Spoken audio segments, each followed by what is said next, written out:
de la Revolución Cubana, la historia de nuestra revolución, si no es más publicado, el que más ediciones tuvo, y que yo creo que todos los cubanos conocen, y que se conoce en muchas latitudes, y que ha sido traducido en distintas lenguas. Yo que tuve la dicha de tener que ver con gestionar la edición en francés de este libro, como me encontraba en Francia en esa época, y fue muy rápida. Es no solamente una pieza de testimonio, sino una obra de pensamiento, en la cual se establece un diálogo y una comunicación entre Fidel y Beto profunda, en la cual incluso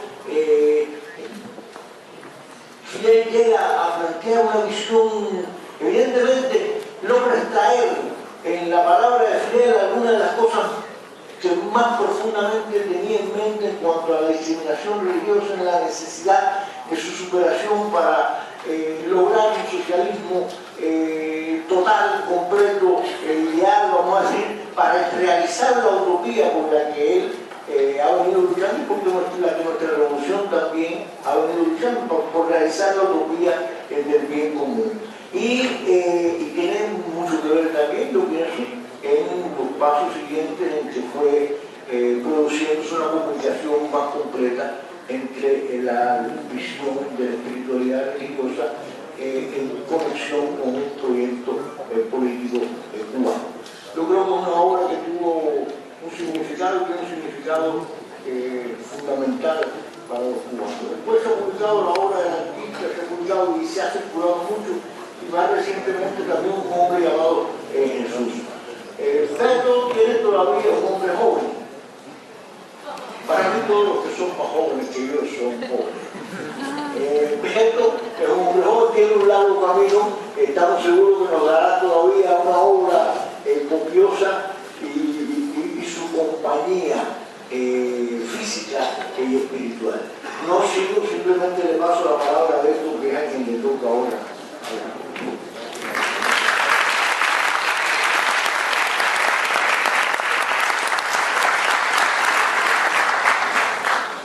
De las películas viene, eu aviso, qualquer semelhança com personas vivas ou muertas es mera coincidencia, así como las generosas palabras de mi amigo y hermano Aurélio Alonso.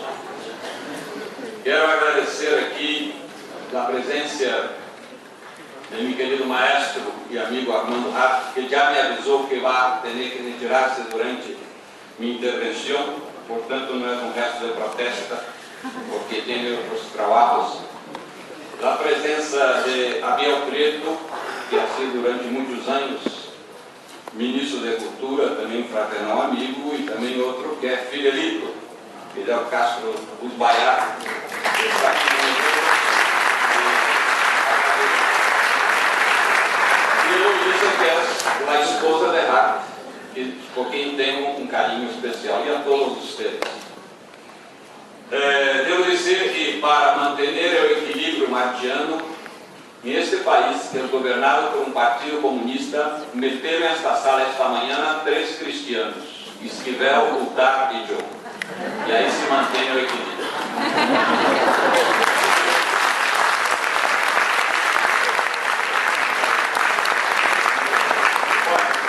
O tema de minha intervenção, em verdade, é José Martí e o equilíbrio do mundo desde a ética.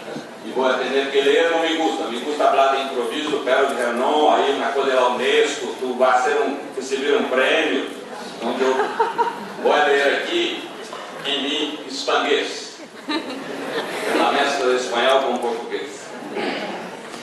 A história da América Latina é imensamente rica em lutadores sociais que encarnaram utopias libertárias em suas ideias e atitudes.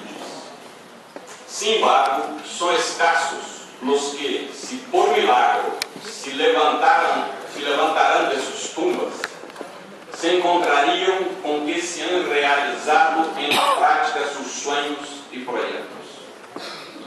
Um deles é José Martí, quem veria em la Revolução Cubana que seu sacrifício não foi em vano, que sua luta echou raízes que floresceram em um projeto de soberania e liberação nacionais, com uma significativa ressonância internacionalista, realizado por el pueblo cubano em las últimas 6 décadas, bajo la conducción de los hermanos Fidel y Raúl Castro. Gracias a Martí, la Revolución Cubana preservó su cubanidad, su originalidad, sin dejar que la rigidizaram conceitos dogmáticos que tão nefastas consequências tiveram em outros países socialistas. Martí tinha o dom de ser um homem de ação, sem deixar de ser um intelectual refinado. Era um pragmático e um homem de vida espiritual. Jamais perdeu o sentido crítico nem autocrítico. Viveu 15 anos em Nova York, Estados Unidos, entre 1880 e 1895. Quando começava ali uma radical transformação que lhe imprimia ao capitalismo seu caráter agressivo. À la vez, ele lhe possibilitou o contato com o mais avançado do pensamento filosófico, científico e espiritual. Em la sociedade norte-americana, Martí constatou o que significa um desenvolvimento econômico centrado em la apropriação privada da riqueza, como ha subrayado está aqui esta manhã na hora, indiferente às reais necessidades humanas e la limitação da vida espiritual que implicava essa concepção egocêntrica. Como señalara Armando Harco, Martí viu a Cuba ubicada em o centro desse drama, porque se encontrava em o Caribe e porque era a maior isla de las Antillas e considerou sua contribuição ao equilíbrio do mundo. Deseava muito esse equilíbrio, tanto entendido como tema pertenciente à psicologia individual, é o equilíbrio entre o pensar e o sentir, entre as emoções e a capacidade de razonar, como é o equilíbrio entre as nações. Este último, para evitar que os Estados Unidos caíram com essa força mais sobre os pueblos de América. Termina a cita.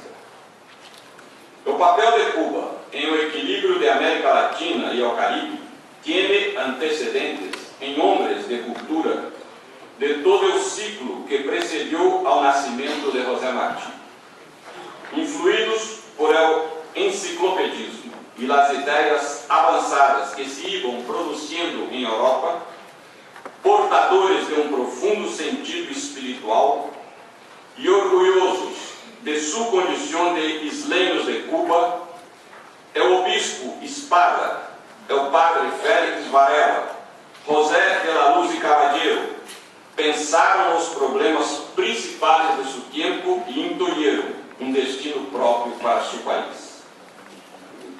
Lo que distinguiu a generação de Varela e Luz foi sua capacidade de assimilar as novas ideias iluministas sem despegar os pés do suelo latino-americano e caribenho. Há um princípio de educação popular que se aplica muito bem a essas figuras históricas e que também explica a originalidade de seus pensamentos. Esse é o princípio. La cabeça piensa donde pisam os pés.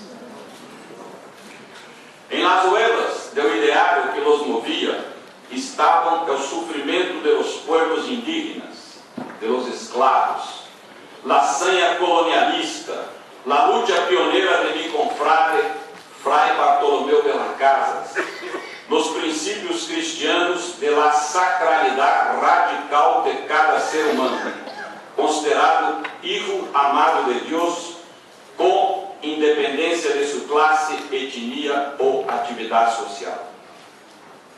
Em nosso continente, a luta por la libertad e la justicia la iniciaram os pueblos indígenas.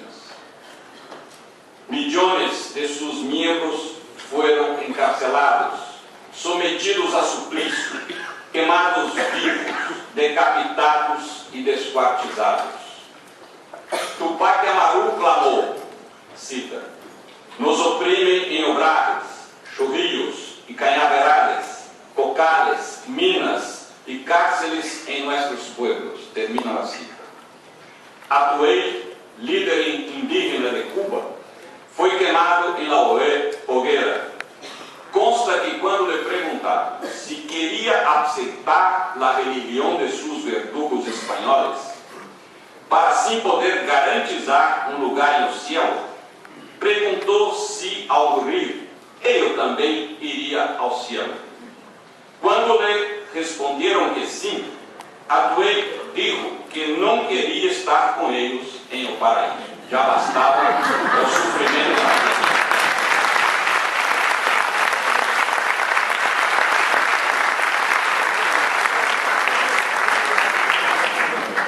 Mira que os cubanos têm padres originários muito inteligentes. Tupac Katari e tantos outros regaram com seu sangue nossas tierras sedientas de liberdade.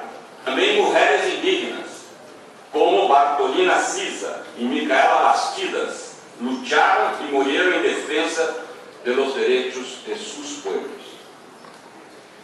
O Caribe produjo a primeira grande revolução de liberação do continente americano, a Revolução Haitiana. Uma massa enorme de escravos se rebelou, peleou e venceu a los colonialistas franceses, ingleses e espanhóis que se les enfrentaram.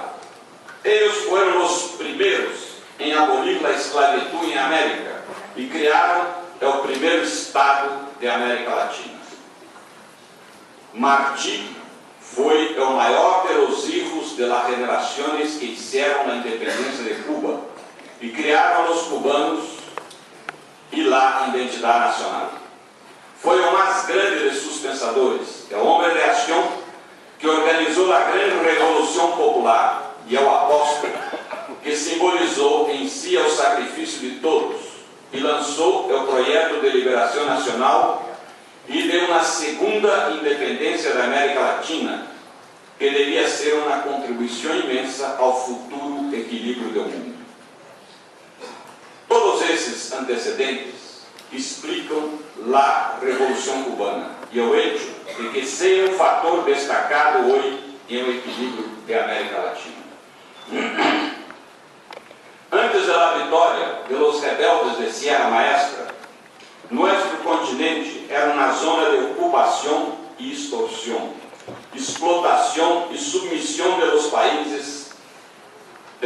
países a los países mais poderosos do Ocidente. A Revolução Cubana lhe deu basta ao imperialismo, resgatou o espírito de soberania de nossos pueblos caribenhos e latino-americanos, despertou a consciência crítica de nossa gente, fomentou movimentos de liberação, deu provas de que a utopia pode sim transformar-se em utopia e que a esperança nunca é vana. Cuba venceu ao colonialismo espanhol, eliminou a esclavitud e assegurou sua independência como nação, e com a vitória da Revolução lhe puso limites à expansão imperialista dos Estados Unidos. Foi um movimento de liberação nacional que abraçou o projeto socialista. Pero aqui o equilíbrio se mantuvo. E quizá isso explique porque Cuba é o único país socialista de todo o Ocidente. Martí não foi aqui trocado por Marx. A fé religiosa dos cubanos não foi eliminada por um materialismo histórico e dialético. O arte não se deixou descaracterizar por os estrechos limites do realismo socialista. No que o pensamento europeu julgava antagônico, aqui em América Latina e no Caribe, se revelou paradójico. No que parecia irreconciliável de outro lado do oceano, aqui se apresentou como convergente, como um marxismo privado de dogmas e um cristianismo desprovisto de arrogância elitista e sensível ao clamor dos pobres, lo que dio por resultado a teologia da liberação. Mientras que em Europa a fé e a ciência se batiam, aqui o sacerdote católico Félix Varela deixava claro que não existia incompatibilidade entre estas duas esferas da inteligência humana. É o mesmo Deus que criou a natureza, revelada por la ciência, é o que se nos revelou em seu Hijo Cristo Jesus, a quem nos unimos por la fé. Essa paradoxa hizo que o pensamento libertário de nosso continente evitara o dogma da imaculada concepção de uma ciência da história capaz de impedir que florescer entre nós outros a imensa riqueza do sincretismo religioso, de las peregrinações de San Lázaro e de la Virgen de Guadalupe, do realismo mágico de Carpentier e Garcia Marques, do internacionalismo quijotesco de Che Guevara, do balé lírico de Alice Alonso, do ovo autocrítico de Tomás Gutierre Aleia, de la poesia ética de Cínthio Vitier e de los poemas criollos de Nicolás Guillet. Aqui, em América Latina e o Caribe, o equilíbrio do mundo brota da surpreendente paradoxa de um amplo movimento popular de base das igrejas cristianas e de uma nova óptica teológica liberadora centrada nos direitos dos mais pobres, sem uma ruptura com a igreja institucional, sem cisma nem herejia. Uma óptica teológica que tem como ponto de partida o sofrimento de los crucificados, campesinos oprimidos, obreiros explotados, mulheres humilhadas, negros discriminados, indígenas aniquilados, militantes da utopia perseguidos, presos, torturados e assassinados. Para decirlo, com palavras de Armando Hart, abro a cita: los teólogos de la liberación encontraron una explicación que ilustra o déficit científico de las disciplinas sociales, econômicas e políticas que servem à burguesia, mas exatamente ao imperialismo norte-americano. Apontam como causa desse déficit o hecho de que essas ciências não analisam toda a realidade e que parte da realidade não analisam. Segundo os teólogos, é o dolor. Termina a cita. Sigue outra, de Armando Hart também. Para Gramsci, esta é uma verdade de sentido comum, que deve ser o fundamento de toda a filosofia. Recordemos, a propósito desta questão, este pensamento de Martí: aquele que deixa a um lado, por vontade ou ouvido, uma parte da verdade, cai depois por essa verdade que deixou, que cresce na negligência e acaba com todo o que aparece sem ela. E conclui Hart: essa é a limitação que tem hoje a sociedade capitalista norte-americana. Termina a cita. Aqui em América Latina e o Caribe, o equilíbrio se reace mediante um processo capilar que origina movimentos sociais, movimentos étnicos, como o indígena e o negro, que nas últimas décadas han dado como resultado a renovação através de eleições de nossos dirigentes políticos. Sem necessidade de recorrer às armas, nosso povo, lacerado por las ditaduras militares de las décadas de 1960 a 1980 e decepcionado com os governos neoliberais messiânicos de las décadas de 1980 e 1990, recuerdo a Collor em Brasil, Menem em Argentina, Garcia Meza em Bolívia, Rafael Caldeira em Venezuela e por aí vai, Fujimori em Peru. Agora, nosso povo elige dirigentes que governam a favor da maioria da população, defendem a soberania de nossos países, les negam às potências imperialistas su pretendido direito a ditar regras em nosso continente, muestran solidaridad con la Revolución Cubana y con su derecho inalienable a la autodeterminación. Aun cuando hay aspectos favorables en la coyuntura latino-americana y caribeña, podemos afirmar que existe hoy un equilibrio del mundo. Lamentavelmente, ello es aún un proyecto y un sueño. No es verdad y mucho menos seguro es el equilibrio que se deriva de la amenaza de los arsenales nucleares. Como advertiu o profeta Isaías 7 siglos antes de Cristo, la paz será necesariamente fruto de la justicia. La paz nunca será resultado del equilibrio de fuerzas. Vivimos em um mundo desequilibrado por la desigualdade social, la devastação ambiental, la discriminação étnica e racial. Um mundo hegemonizado, ou se quer, Esquivel dijo que não se pode falar de globalização, eu prefiro falar de globocolonização. Vivimos em um mundo globocolonizado por a preponderância do capital, a idolatria do mercado, a hipnose coletiva induzida por meios de comunicação que não se interessam em formar cidadãos, sino consumistas. Um mundo que carece de sonhos, de idealismo, de valores centrados em la subjetividade, de utopias libertárias. Essa carência lhe abre amplos espaços à dependência química, isto é, à proliferação do consumo de drogas, como seu coração humano, desprovisto de sentido, de alma, clamar em vano por um alimento capaz de saciá-lo, e, à falta de ele, recorrer à la fuga intranscendente da realidade. Frente a esta conjuntura contraditória, em la que se mesclam aspectos promissórios e nefastos, que desafios temos ante nós outros? Há um ditado que aprendi em Bolívia, de Evo Morales: dejemos o pessimismo para dias melhores.